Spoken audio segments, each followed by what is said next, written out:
that performs function normally ascribed to human or a machine in the form of a human.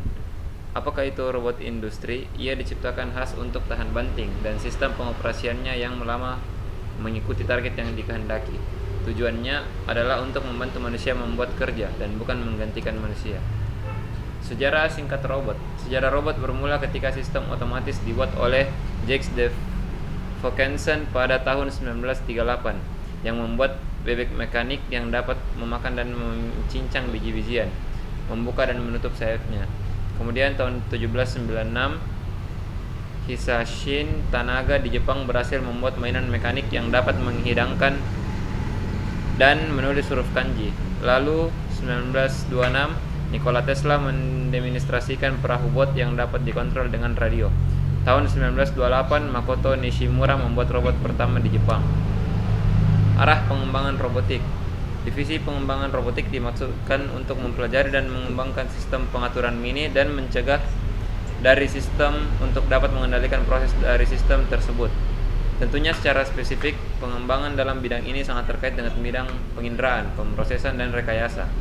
Target utama divisi ini baru sampai dengan tahap rancang bangun sistem-sistem robotik yang dapat digunakan untuk tujuan tertentu. Ini sistem robot dan orientasi fungsinya. Sistem controller. Sistem controller adalah rangkaian elektronik yang setidak-tidaknya terdiri dari rangkaian prosesor seperti CPU, memori, komponen interface, input-output, sinyal conditioning untuk sensor analog atau digital, dan driver untuk aktuator. Bila diperlukan bisa dilengkapi dengan sistem monitor seperti 7 segment LCD ataupun CRT. Mekanik robot. Mekanik robot adalah sistem mekanik yang dapat terdiri dari setidak-tidaknya sebuah fungsi gerak. Jumlah fungsi gerak disebut sebagai derajat kebebasan atau degree of freedom. Sebuah sendi yang diwakili oleh sebuah gerak aktuator disebut sebagai satu DOF. Yang kedua, sensor. Sensor adalah perangkat atau komponen yang bertugas untuk mendeteksi hasil gerakan atau fenomena lingkungan yang diperlukan oleh sistem controller.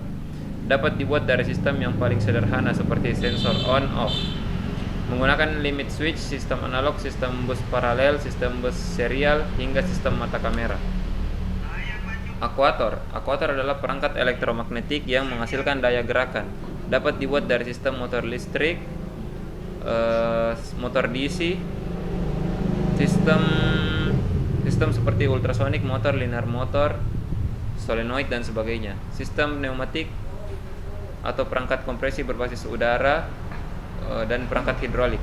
Untuk meningkatkan tenaga mekanik, aktuator atau torsi gerakan dapat dipasang dalam gearbox, baik sistem direct gear atau sistem lurus, sistem ohmic, planetary gear, gear rantai, dan sebagainya. Sistem roda. Sistem roda adalah sistem mekanik yang dapat menggerakkan robot untuk berpindah posisi.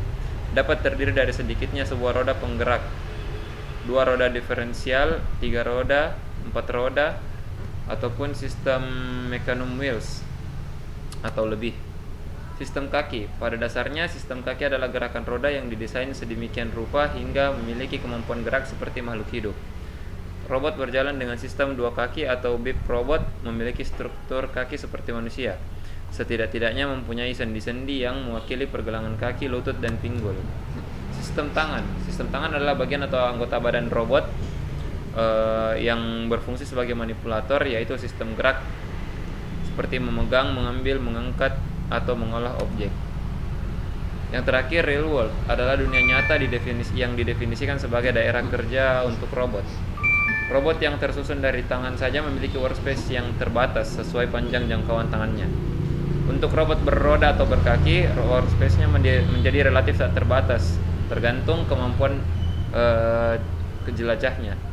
Dengan menggabung robot ke tangan atas mobil robot, maka daerah kerja untuk navigasi dan manipulasi dapat digabung dengan baik. Sekian presentasi saya. Assalamualaikum warahmatullahi wabarakatuh.